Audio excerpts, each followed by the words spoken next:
Degree college ఆ campus లో ఒక ఫంక్షన్ జరుగుతుంది. దానికి ఒక విఐపిని పిలిచారు ఆ స్కూల్ యాజమాన్యం. ఆ స్టూడెంట్స్ తో మాట్లాడడానికి ఒక విఐపిని, ఎలా కష్టపడి చదివాడు, ఎలా పైకొచ్చాడు అని ఒక విఐపిని పిలిస్తే దాదాపుగా 100 మంది విద్యార్థులు గ్రౌండ్ లో కూర్చొని ఆ విఐపి మాటలు వినడానికి అందరూ నిశ్శబ్దంగా ఉన్నారు. ఆయనకి మైక్ ఇచ్చారు. మైక్ ఇస్తే ఆయన దాదాపుగా ఒక 2-3 సెకండ్లు మౌనం అయిపోయాడు. మాటలు రావడం లేదు, కళ్ళు అద్దుకుంటున్నాడు. సరే, తన బాధను దిగమింగుతూ మీటింగ్ స్టార్ట్ చేశాడు. ఏమని స్టార్ట్ చేశాడు అంటే, ఒక గ్రౌండ్ లో ఒక స్కూలు ఫంక్షన్ జరుగుతుంటే ఒక అబ్బాయి ఒక్కడే వెళ్లి దూరంగా కూర్చున్నాడు. రాజేష్ అనే అబ్బాయి దూరంగా కూర్చొని చాలా వేదన పడుతున్నాడు. అందరూ మీటింగ్ ఓ ప్రక్క జరుగుతుంటే ఈ అబ్బాయి కాలేజీ గ్రౌండ్ లో ఓ ప్రక్కన ఏదో దిగాలుగా ఆలోచిస్తున్నాడు. తన స్నేహితుడు సతీష్ అనే అతను వెళ్లి ఆ రాజేష్ అడుగుతాడు, ఏంట్రా అక్కడ మీటింగ్ జరుగుతుంది, అందరూ కూడా కూర్చొని ఆయన మాటలు వింటూ ఉంటే నువ్వు ఒక్కడే దూరంగా కూర్చొని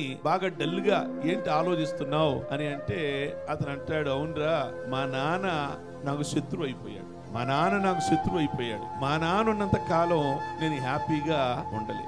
ఏం జరిగింది చెప్పు, నాకు చెప్పుకోరా అని అంటే, లాస్ట్ మంత్ నా పుట్టినరోజు జరిగింది కదా, మా నాన్నని ఒక 5,000 అడిగాను. ఆ ఫ్రెండ్స్ తో పాటు సెలబ్రేట్ చేసుకుంటాను నా బర్త్డే అని అంటే, 5,000 దేనికిరా నీకు, 5,000 లేవు నా దగ్గర అని అన్నాడు మా నాన్న. ఇవ్వడానికి ఏ మాత్రం కూడా ఇష్టపడలేదు 5,000 అని అన్నాడు. సర్లేరా అంటే, కాదురా, మొన్న చదివినటువంటి దానికి మంచి రిజల్ట్స్ వస్తే నేను మంచిగా పాస్ అయ్యా. ఏ సబ్జెక్టు కూడా నేను ఆగలేదు, అన్నింటిలో కూడా మంచి మార్కులు వచ్చినాయి. డాడీ మంచి మార్కులు వచ్చినాయి అని చెప్తే దానికి ఏమన్నాడు అంటే, వస్తాయి, ఇప్పుడు ఏమైంది అని ఒక్క నిమిషం కూడా ఆలోచించి మాట్లాడలేదు.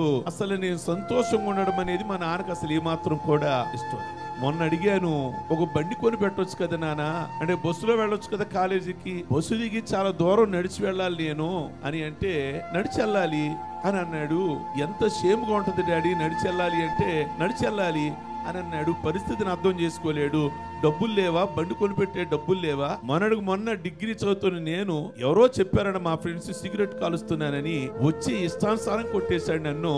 నేను ఈ వయసు కలిగిన వాడిని తన్నులు తింటాం నాకు అవమానం కాదా? ఒక్క రోజన్నా మా డాడీ నాతో సంతోషంగా ఉన్నారా, నా సంతోషాన్ని అర్థం చేసుకున్నారా అని. ఇక మా నాన్న బ్రతుకున్నంత కాలం నా జీవితంలో సంతోషం అనేది ఉండదు. కనుక ఏ విధంగానైనా మా నాన్న చంపేస్తేనే గాని నేను సంతోషంగా ఉండగలుగుతాను. కనుక ఈ రాత్రి అన్నంలో పాయిజన్ పెట్టి చంపేద్దాం అనుకుంటున్నాను. అస్సలు ఫ్రీగా ఉండలేకపోతున్నా, అసలు మనశ్శాంతి ఉండలేదు నాకు. అన్నంలో పాయిజన్ పెట్టి చంపేద్దాం అనుకున్నా.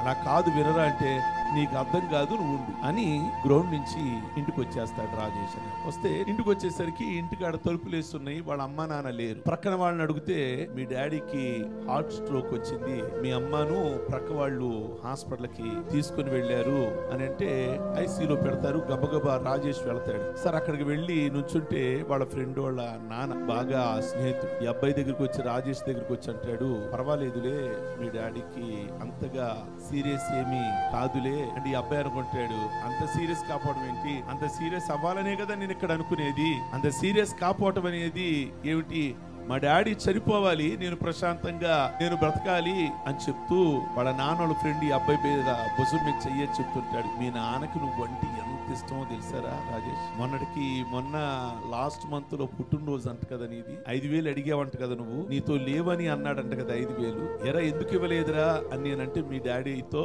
అన్నాడు, లేదురా ఇప్పుడే వాడికి అలా అలవాటు చేయకూడదు అని, నీ పుట్టినరోజు సందర్భంగా మమ్మల్ని అందరినీ పిలిచి స్వీట్లు ఇప్పించాడు, పార్టీ చేశాడు.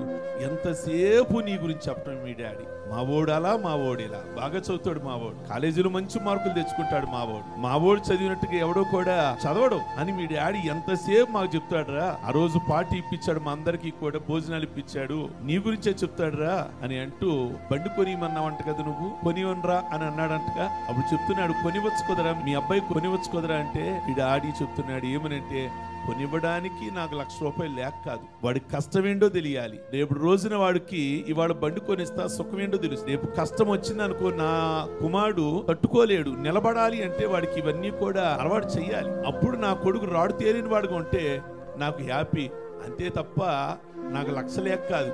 వాడు అన్ని విషయాల్లో కూడా దిట్టగా తయారవ్వాలని తప్ప బండి కొనివ్వలేక కాదు. మొన్న కాలేజీలో ఫస్ట్ వచ్చిందంట కదా నీకు, అప్పుడు ఏ మాత్రం కూడా మీ డాడ ఉప్పొంగకుండా వస్తాయి, పెద్ద విషయం ఉంది అన్నాడట కదా.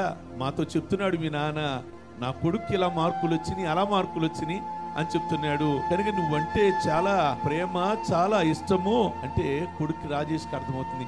ఇంత ప్రేమ మా నాన్న నా మీద, మా నాన్న హృదయంలో దాచుకున్నాడు. ఎంత ప్రేమ దాచుకున్నాడా? ప్రేమ దాచుకొని ఎలా కనబడుతున్నాడు అంటే ప్రేమ లేనివాడిగా కనబడుతున్నాడు. ప్రేమ లేనివాడిగా. మార్కులు వచ్చినాయి, ఇన్ని మార్కులు వచ్చినాయి, ఓకేరా అని అంటే నా కొడుకు అక్కడితో ఆగిపోతాడేమో చదువులో అని ఎక్కడా కూడా నేనేం చేయలేదు అంటే వాడిని పొగడలేదు. ఓకే ఓకే అని అన్నానే తప్ప ఎక్కడ పొగడలేదు. పొగిడితే అక్కడితోనే వాడు ఆగిపోతాడేమోనన్న భయం నాకేసిందిరా. 24 గంటలు నా కొడుకు కోసం ఆలోచిస్తా. వాడు ప్రయోజకుడు అవ్వాలి, ఎక్కడైనా దారి తప్పిపోతాడేమో, బండిస్తే స్నేహితులతో తిరిగేస్తాడేమో అనే భయం. నా కొడుకు చదువుకోవాలి, కష్టపడాలి, మంచి ఉద్యోగం చెయ్యాలి, వాడు పై స్థానానికి రావాలిరా అని ఎంతసేపు నీ స్వదే అని చెప్తూ ఉంటే రాజేష్ కళ్ళల్లో అంటే మా నాన్నకి నా మీద అంత ప్రేమ ఉందా? తండ్రి ప్రేమ కనబడదు, తల్లి ప్రేమ కనబడదు. ఎంత ప్రేమ ఉందా నా మీద? ఒకసారి వెళ్ళి మా నాన్న కాళ్ళు పట్టుకోవాలి, ఐసీయూలోకి వెళ్ళి నేనే అపార్థం చేసుకున్నా మా నాన్నని అని అనుకునే లోపల నర్సు బయటకు వచ్చి చనిపోయాడని చెప్పి ఆ మాటలు చెప్పేది ఎవరు అంటే ఆ కాలేజీకి ఎవరైతే వచ్చారో గెస్ట్ నేనే ఆ వ్యక్తిని అన్న. ఆ వ్యక్తి ఆ రాజేష్ని నేనే. మా నాన్న ప్రేమను పొందుకోవాలి అని అనుకున్నా, అప్పటికే మా నాన్న లేకుండా అయిపోయాడు, చనిపోయాడు. కనుక స్టూడెంట్స్ చెప్తున్నాడు ఆయన, ఈ రోజున మీ నాన్న ఉండగానే మీ అమ్మ ఉండగానే వాళ్ళని ఏ విధంగా గౌరవించాలో ఆ విధంగా గౌరవించాలి.